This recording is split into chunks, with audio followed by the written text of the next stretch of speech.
नमस्कार दर्शक बंधु, ओडिया साहित्य रिव्यू यूट्यूब चैनल को आपण मानक स्वागत। आज आम आलोचना करिबा ओडिया साहित्य एक मुख्य अंग, एक मुख्य विभाग जो केतोटी बाद रही यथा क्लासिसिज्म बा शास्त्रीयवाद, रोमांटिसिज्म, रियलिज्म इत्यादि जेते गुड़िए बाद रही बाइजिम रही से वास्तववाद जो रही से वास्तववाद संपर्क में आज आलोचना करिबा। आसंतु प्रथम प्रश्न, भारतीय परंपरा रे एक नवागत विभाग केउटी? यह हेउची वास्तववाद, जहाँ भारतीय परंपरा रे एक नवागत विभाग।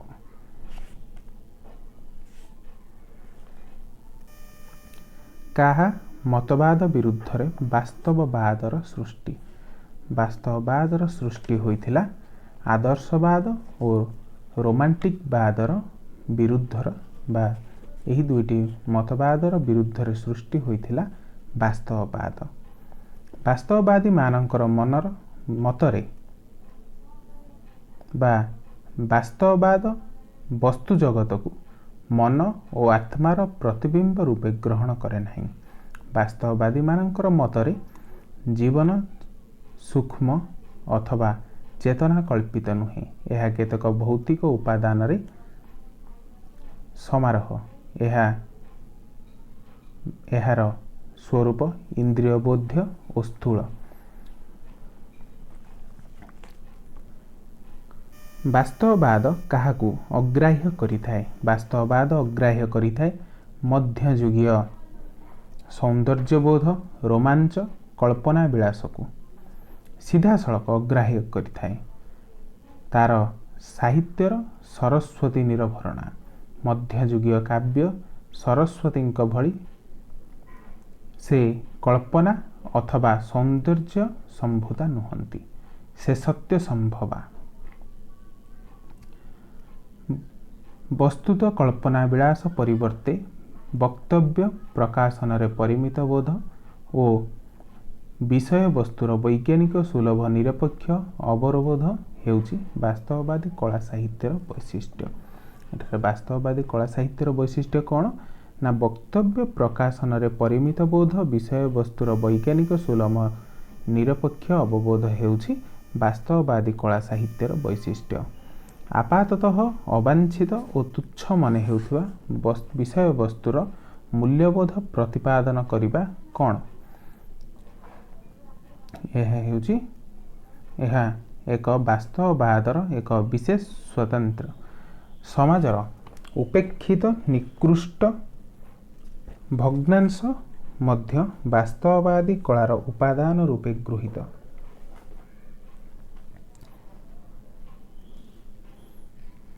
वास्तववादर अंश कौन ना? समाजर उपेक्षित निकृष्ट जो भग्नांश रही एवं व्यक्ति परिवर्ते गोष्ठी जीवन साधारण जनजीवन हेउची एहार अंश।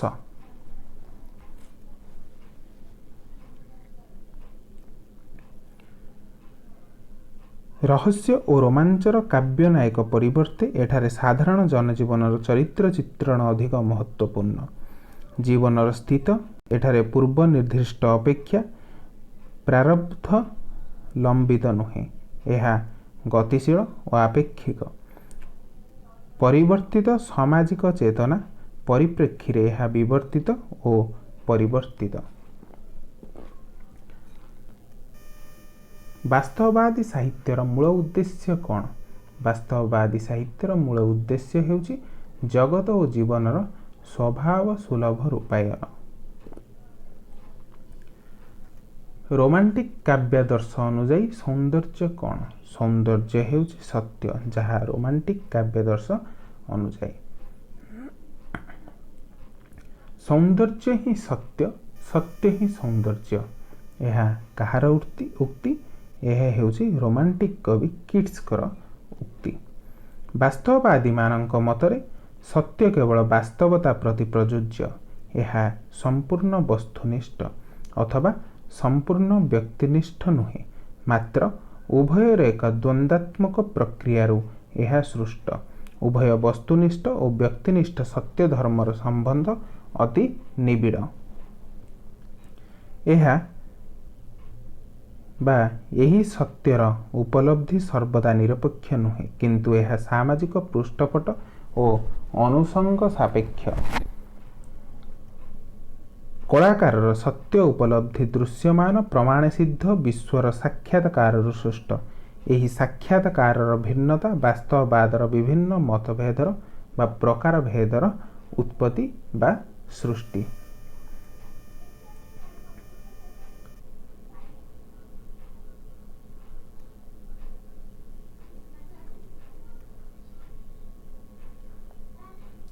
ବ୍ୟକ୍ତି ଜୀବନର କେଉଁ ଦୁଇଟି ସତ୍ୟ ବିଦ୍ୟମାନ? ବ୍ୟକ୍ତି ଜୀବନର ଦୁଇଟି ସତ୍ୟ ବିଦ୍ୟମାନ। ପ୍ରଥମଟି ହେଉଛି ତତ୍କାଳିକ ଅନୁଭୂତି ଲବ୍ଧ, ଦ୍ୱିତୀୟଟି ହେଉଛି ଅତୀତ ଅନୁଭୂତି ସମ୍ପୁତ। ଅତୀତର ସତ୍ୟ ପ୍ରାକ୍ ପରୀକ୍ଷିତ। ରୋମାଣ୍ଟିକ୍ କାବ୍ୟାଦର୍ଶରେ ଏହି ପ୍ରାକ୍ ପରୀକ୍ଷିତ ସତ୍ୟ ପ୍ରତି ମୋହମୁଗ୍ଧ ସୃଷ୍ଟି ହୋଇଥାଏ, କିନ୍ତୁ ବାସ୍ତବବାଦୀ ସତ୍ୟ ବସ୍ତୁନିଷ୍ଠ ବିଚାରବୋଧ ସହ ଅନ୍ୱତ ସାମ୍ପ୍ରତିକ ସମସ୍ୟା ସହ ମୁକାବିଲା କରିବା ପାଇଁ ଏହା ସଦା ତତ୍ପର।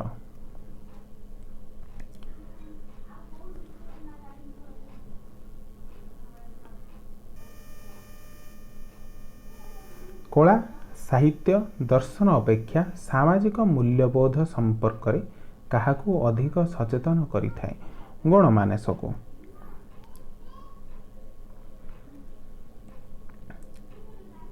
ସାମାଜିକ ପ୍ରୟୋଗ ଭିନ୍ନ, ଏହି ସତ୍ୟ ଅର୍ଥହୀନ। ସାମାଜିକ ଜୀବନ ସହ ସଂଘର୍ଷ ଓ ସମନ୍ୱୟର ବ୍ୟକ୍ତିକ ଅନୁଭୂତି ଜୀବନଧାରା ଓ ତତ୍ସମ୍ପର୍କିତ ବାସ୍ତବ ସତ୍ୟର ଉଦ୍ଭବ। ଯେଉଁ ସତ୍ୟ ହେଉଛି ଅର୍ଥହୀନ, ତେଣୁ ଏହାର ପ୍ରୟୋଗାତ୍ମକ ଉପଲବ୍ଧି ପାଇଁ କଳା ଓ ସାହିତ୍ୟର ଭୂମିକା ଗୁରୁତ୍ୱପୂର୍ଣ୍ଣ, ଯାହା ଗଣମାନସକୁ ସଚେତନ କରିଥାଏ।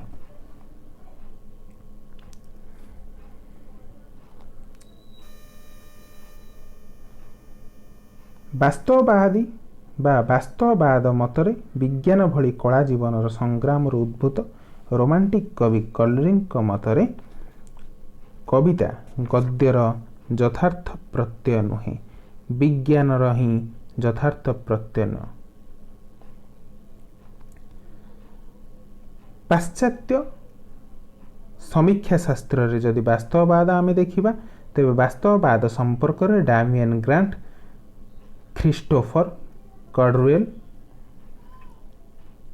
ଇତ୍ୟାଦି ସମୀକ୍ଷକଗଣ ବିସ୍ତୃତ ଭାବରେ ଆଲୋଚନା କରିଛନ୍ତି। ଏହା ବ୍ୟତୀତ ଆରିଷ୍ଟୋଟେଲ ଓ ପ୍ଲେଟୋ ନିଜ ନିଜ କାବ୍ୟ ତତ୍ତ୍ୱରେ ବାସ୍ତବବାଦ ସମ୍ପର୍କରେ ଅଭିମତ ପ୍ରଦାନ କରିଛନ୍ତି।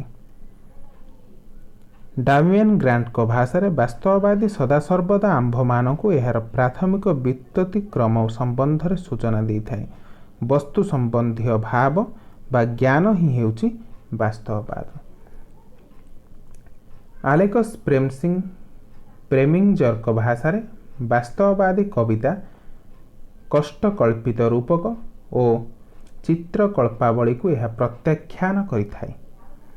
ସହଜ କଥନ ଓ ସାବଲୀଳ ଗଦ୍ୟଧର୍ମୀ ଛନ୍ଦ ମାଧ୍ୟମରେ ବ୍ୟକ୍ତିକୁ ଅଭିବ୍ୟକ୍ତି କରିଥାଏ ବା ବକ୍ତବ୍ୟକୁ ଅଭିବ୍ୟକ୍ତବ୍ୟ କରିଥାଏ। ବାସ୍ତବ ପରିସ୍ଥିତି ସମୟରେ ବା ବାସ୍ତବ ପରିସ୍ଥିତି ମଧ୍ୟରେ ସାଧାରଣ ଚରିତ୍ର ସମୂହର ନିରାଡମ୍ବର ବିନ୍ୟାସ କରିଥାଏ।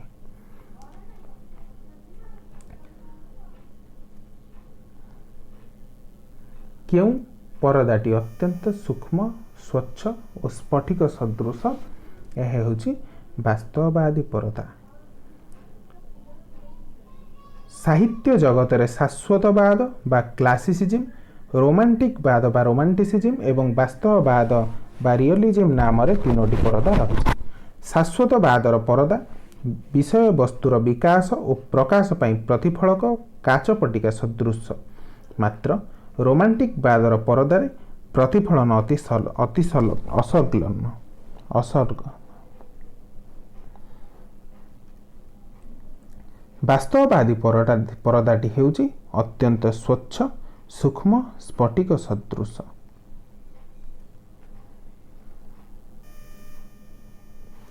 ସମାଲୋଚକ ଡାମିଏନ୍ ଫ୍ରାଣ୍ଟ ବାସ୍ତବବାଦକୁ କ'ଣ ରୂପେ ଅଭିହିତ କରିଛନ୍ତି? ସାହିତ୍ୟର ବିବେକ ବୋଧ। ସମାଲୋଚକ ଡାମିଏନ୍ ଗ୍ରାଣ୍ଡ ବାସ୍ତବବାଦକୁ କନସେନ୍ସ ଅଫ୍ ଲିଟରେଚର ରୂପେ ଅଭିହିତ କରିଛନ୍ତି ବା ସାହିତ୍ୟର ବିବେକ ବୋଧ। କଳାରୁ କଳ୍ପନାର ଅତିରଞ୍ଜନକୁ ବିଚ୍ଛିନ୍ନ କରି ବସ୍ତୁନିଷ୍ଠ ବିଶ୍ୱକୁ ନିରପେକ୍ଷ ଦୃଷ୍ଟିରେ ପର୍ଯ୍ୟବେକ୍ଷଣ କରିବା ଅଭିପ୍ସାରୁ ବାସ୍ତବବାଦର ଅଭ୍ୟୁଦୟ ଘଟିଛି ବୋଲି ସେ କହିଛନ୍ତି।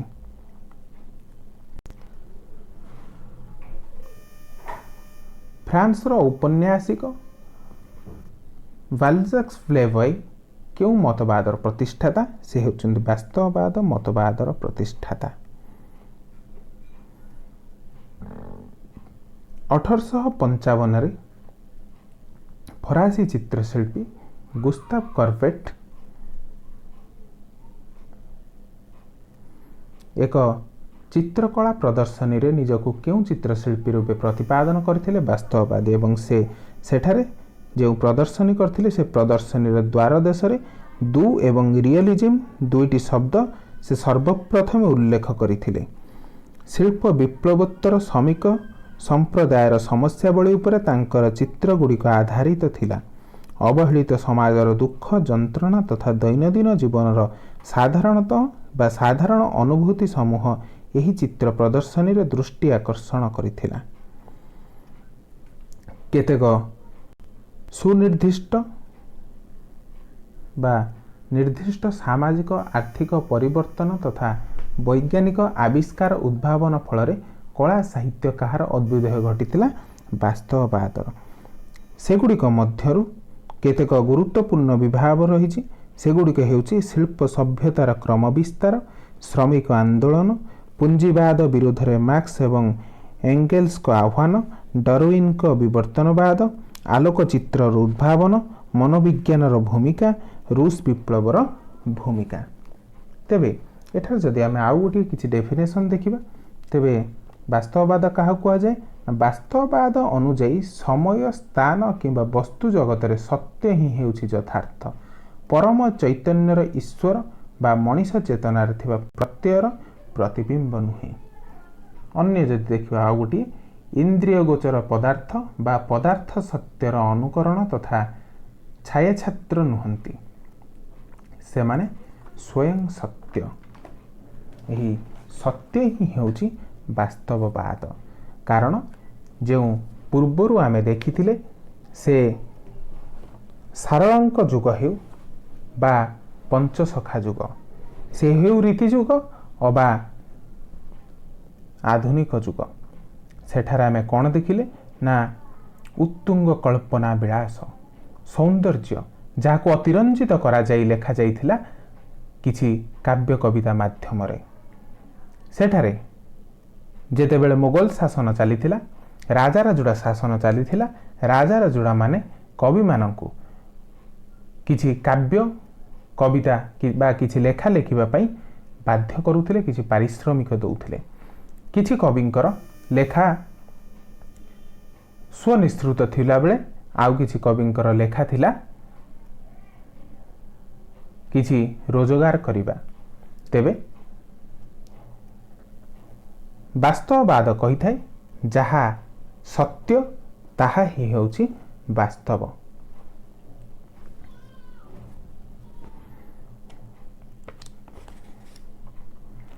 କିଏ ବାସ୍ତବବାଦକୁ ପ୍ରଥମ ଥର ପାଇଁ ପ୍ରାୟୋଗିକ ଭୂମିକା ପ୍ରଦାନ କରିଥିଲେ? Karl marks.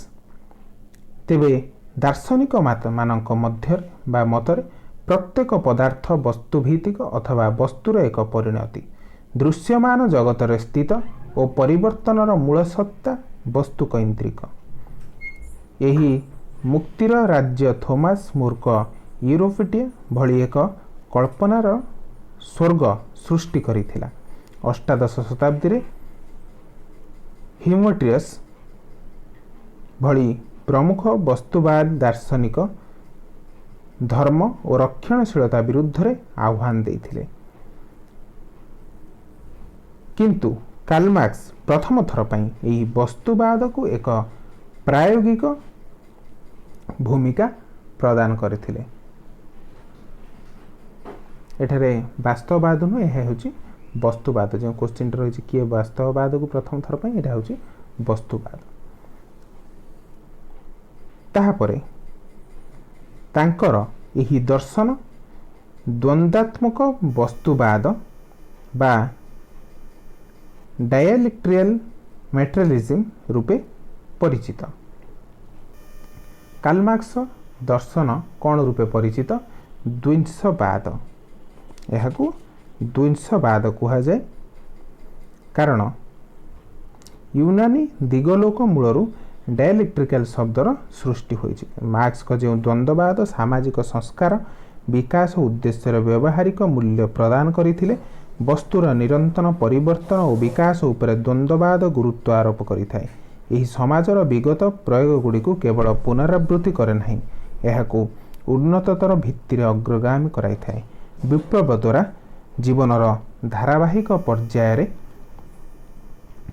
पूर्णछेद टाणी थाए। यही मतवाद अनुसार एक जुगर चिंताधारा को तार परवर्ती जुगर चिंताधारा सर्वदा विरोध करिथाए। यही जुगर अन्वय परिवर्ती बा परवर्ती जुगरे प्रत्यन्वय रे परिणत होइथाए। द्वंद्वात्मकता मानव इतिहास सह संपृक्त हेले कौन सृष्टि हुए? यह ऐतिहासिक वस्तुवाद सृष्टि हुए बा वास्तववाद सृष्टि हुए। ऐतिहासिक वास्तववाद वस्तुवाद। वस्तुवादर भौतिक गुरुत्व हेउची ईश्वर केन्द्रिक समाज को वस्तु केन्द्रिक कराइबा उद्देश्य अभिप्रेत।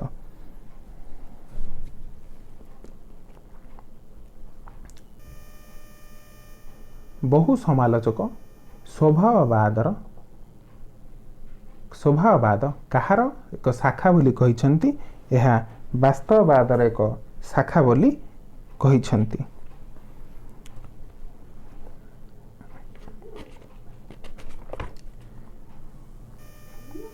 वास्तववाद केते भागरे विभक्त? वास्तववाद 8 भागरे विभक्त। यह कौन कौन ना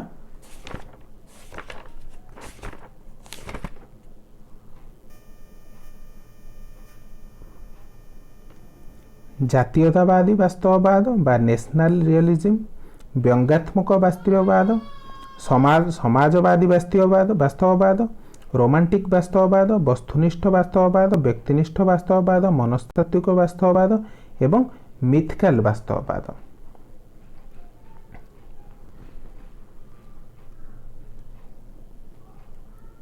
प्रगतिवादी साहित्य मध्य वास्तववादर किछि स्वरूप परिलक्षित होइथाय। भारतीय काव्यधारार 20 शताब्दीर चतुर्थ दशकरू प्रगतिवादी काव्यधारार उन्मेष घटिछि। एठारे जो प्रश्न रही वास्तववादी कवितार प्रकाशभंगी और भिन्नता दृष्टि यह केते भागरे विभक्त?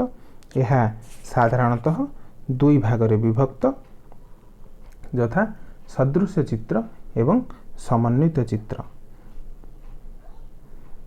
अरिस्टोटल यही सिद्धांत को प्रयोजन सिद्ध सूत्र एवं सांभाव्य सिद्ध सूत्र रूप अभिहित करिथिबा बेले प्लूटो यहाकू अनुकरणात्मक वास्तवता और उपसृष्ट वास्तवता भावरे अभिहित करिसंती। वास्तववादी कविता एक स्वतंत्र आदर्श उपर आधारित। लेनिन को भाषा रे कला साधारण जनसाधारण को पई सृष्टि। एणु यार वास्तवित विस्तारित मूल शिफा गुड़िक समाजर बृहत्तर भाग को स्पर्श करने आवश्यक। जनसाधारणकर अनुभूति चिंता और इच्छा को यह उन्नत करने अभिप्रेत होगा वांछनीय। एणु वास्तववादी कवितार प्रधान लक्षण गुड़िक हेउछि गणसचेतनता, उपयोगितावादी दृष्टिभंगी, अवहेलित समाजर चरित्र चित्रण, अलंकरण परिवर्ते सहज प्रकाश, मुक्त छंदर प्राधान्य, तथाकथित धर्म और नैतिकता मुक्त जीवन स्थित प्रति गुरुत्व प्रदान, सामाजिक समस्यार परिवर्तन अनुଯାयी नित्य नवीन विषय वस्तुर आहरण, नित्य नैमित्तिक जीवनरू भाषा और शब्दर चयन।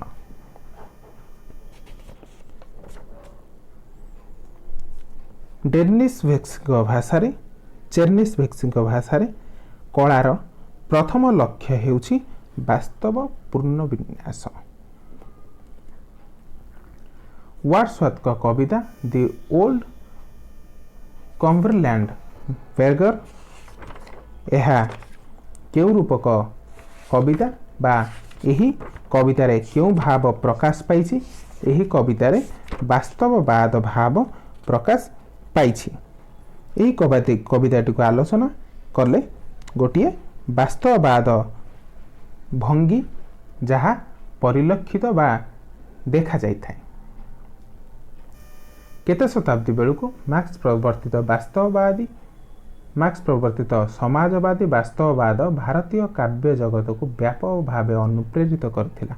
20 शताब्दीर चतुर्थ दशक केतोटी वास्तववादी हिंदी कवितार नाम उल्लेख कर, यथा जुगबाणी, जुगान्त,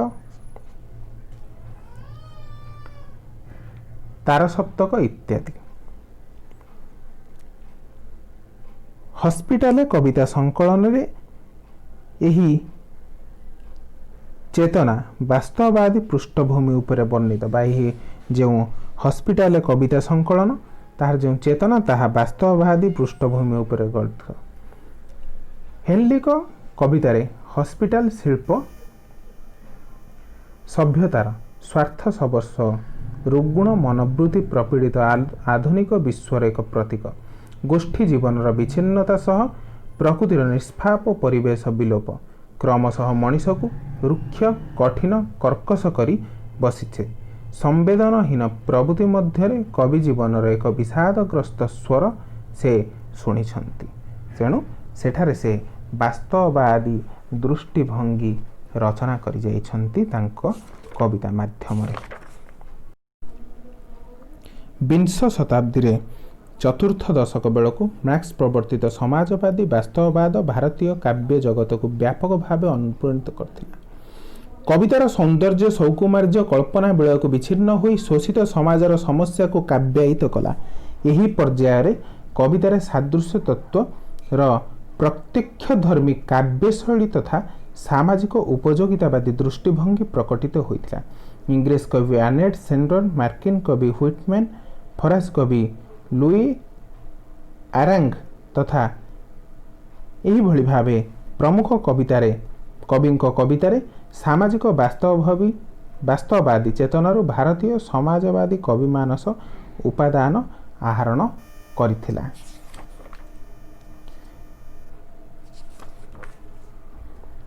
प्रगतिवादी कवितारे वास्तववादी वक्तव्य बा वास्तवधर्मी वक्तव्य व आभिमुख्य निम्न वर्गीय साधारण जनसाधारण समस्या समूह प्रगतिवादी कवितारे उपजीव्य विषय रूपे गृहीत होइथाए।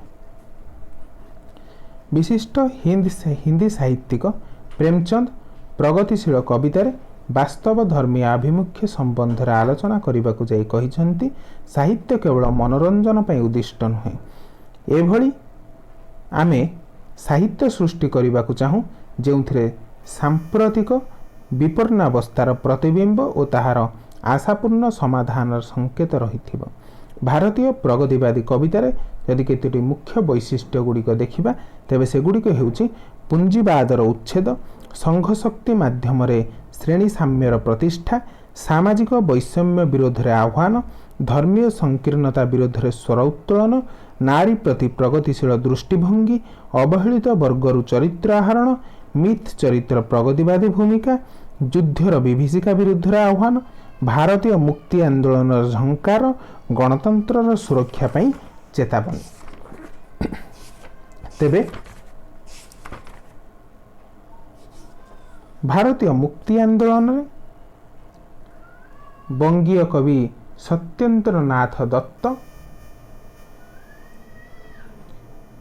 ତାଙ୍କର କବିତାରେ ଏକ ଭାବନା ପ୍ରତିଫଳିତ ହୋଇଛି, ଯେଉଁଥିରେ ସେ ଲେଖିଛନ୍ତି ଚରଖାର ଘରକର ଆପନାର ନିର୍ଭର ଗଙ୍ଗୀୟ ମେଘନାୟ ତ୍ରିସ୍ଥାୟ ଶାଢ଼ା ଦାଣ୍ଡା ଅପାନାୟ ପାଏ ଦାଣ୍ଡା।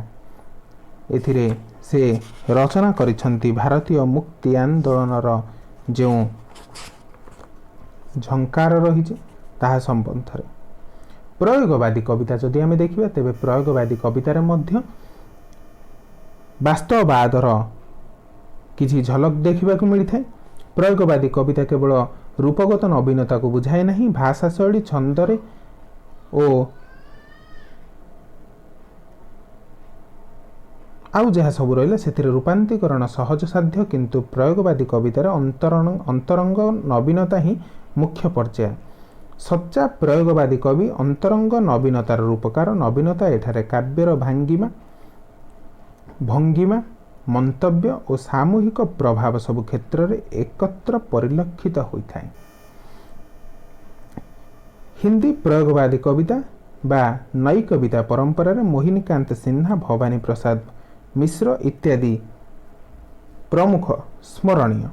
ପ୍ରୟୋଗବାଦୀ କବିତାର ମୁଖ୍ୟ ବିଭାଗ ଗୁଡ଼ିକ ହେଉଛି ଯୁଗ ସଂକଟର ବାସ୍ତବ ସ୍ୱରୂପ, ଶିଳ୍ପ ସଭ୍ୟତାର ପ୍ରସାର ଫଳରେ ପଲ୍ଲୀର ଗୋଷ୍ଠୀକୈନ୍ଦ୍ରିକ ଜୀବନର କେନ୍ଦ୍ରୀଚ୍ୟୁତ ଓ ବ୍ୟକ୍ତିକେନ୍ଦ୍ରିକ ନଗର ସଭ୍ୟତାର ଅଭ୍ୟୁଦୟ, ଯୁଗ ସଂକଟର ସମ୍ମୁଖୀନ ମିଥିକ ଚରିତ୍ର, ପାଶ୍ଚାତ୍ୟ ପରୀକ୍ଷାଧର୍ମୀ କବିତାରେ ସମାନ୍ତରାଳ ଶୈଳୀରେ ପ୍ରତୀକ ଓ ଚିତ୍ରକଳ୍ପର ବ୍ୟାପକ ପ୍ରୟୋଗ। ଏହିଗୁଡ଼ିକ ସବୁ ଦେଖାଯାଇଥାଏ ଭାରତୀୟ ସାହିତ୍ୟରେ ବା ଭାରତୀୟ ବାସ୍ତବବାଦୀ ସାହିତ୍ୟରେ। ଓଡ଼ିଶାର ଜାତୀୟତାବାଦୀ ଆନ୍ଦୋଳନ କେଉଁ ଧାରାରେ ପ୍ରବାହିତ ହୋଇଥିଲା? ଭାରତୀୟ ଜାତୀୟତାବାଦୀ ଆନ୍ଦୋଳନ ଏବଂ ଦେଶ ମିଶ୍ରଣ ବା ଉତ୍କଳର ଅବିଚ୍ଛିନ୍ନ ଅଞ୍ଚଳର ଏକତ୍ରୀକରଣ, ଏହି ଭାବରେ ଆନ୍ଦୋଳନ ଦୁଇଟି ଧାରାରେ ପ୍ରବାହିତ ହୋଇଥିଲା।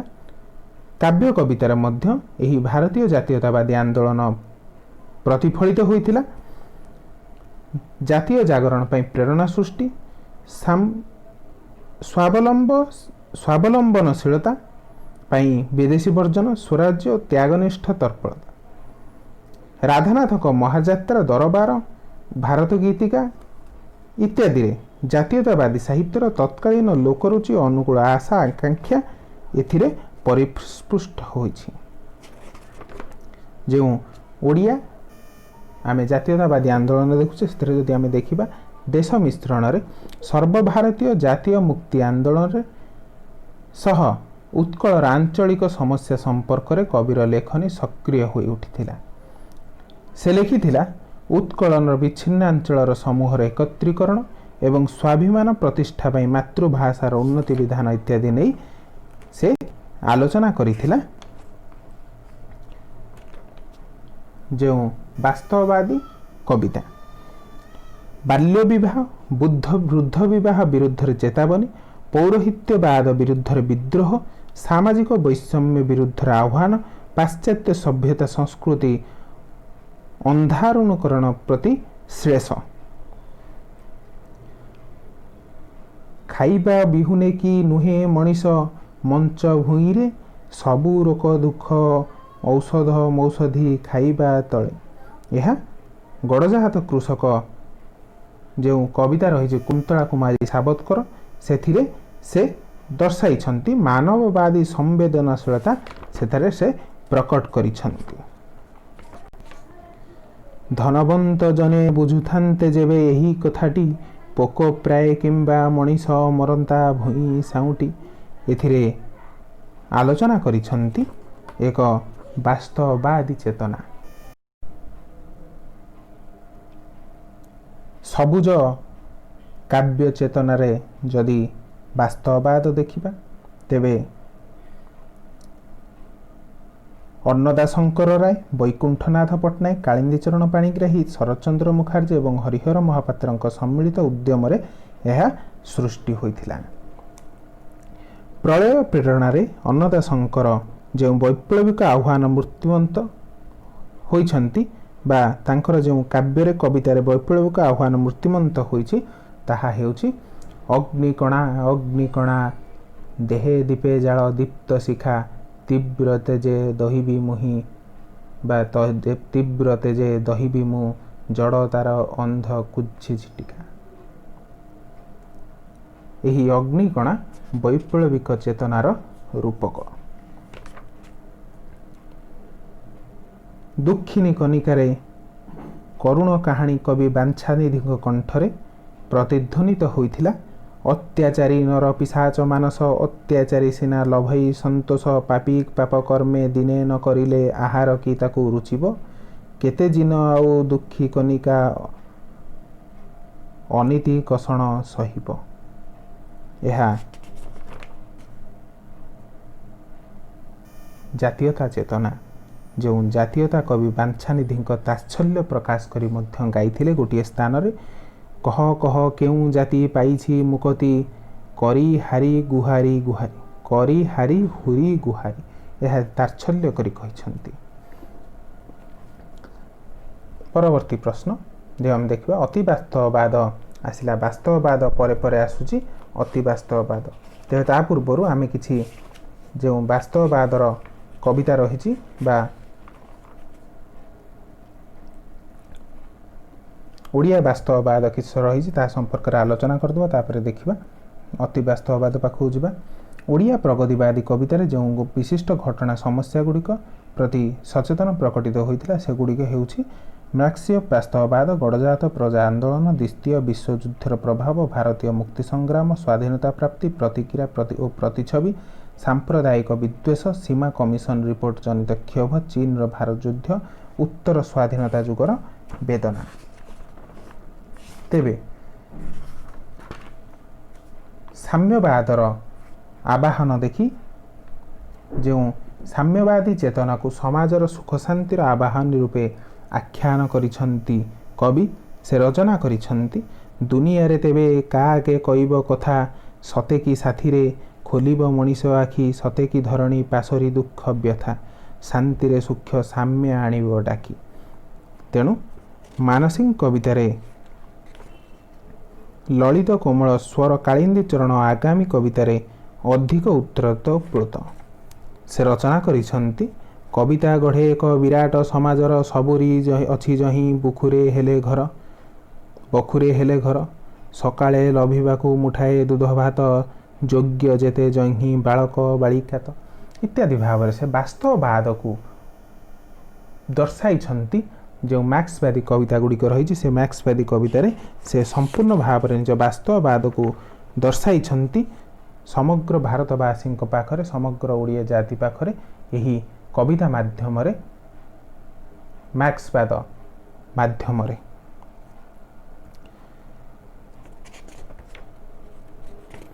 वैप्लविक से भली वैप्लविक जीवन दर्शन उपरे कवि कहिछंती। तुमे आजी शत ओ सहस्र गुण उठी जली तुमे आजी हुआ दुर्विसह। रवि सिंह तांको भाषा कहिछंती बिना संग्रामे मुक्ति केबे हे नाही मळी। तेणु बिना संग्राम रे केबे मुक्ति होई नाही से वास्तववाद को एठर मध्य दर्शाइछंती। एही भली भाबरे विभिन्न काव्य कवितारे विभिन्न जो निम्न श्रेणीर लोक रहिले तांको संपर्क रे रचना करबाकू जाई किछि कवि एवं लेखक माने वास्तववाद को गुरुत्व देइछंती। एहा परे परे आसुची अतिवास्तववाद जहार प्रवर्तक हेउछंती आंद्रे व्रेटेन। अतिवास्तववादर प्रवर्तक आंद्रे व्रेटेन। अतिवास्तववादर आभिमुख्य प्रथमे केउं ग्रंथरे प्रकाश पाइथिला? मैनिफेस्टो 1942 मसिहारे। अतिवास्तववादर इंग्राजी प्रतिशब्द केउंठी? सरेलिज्म।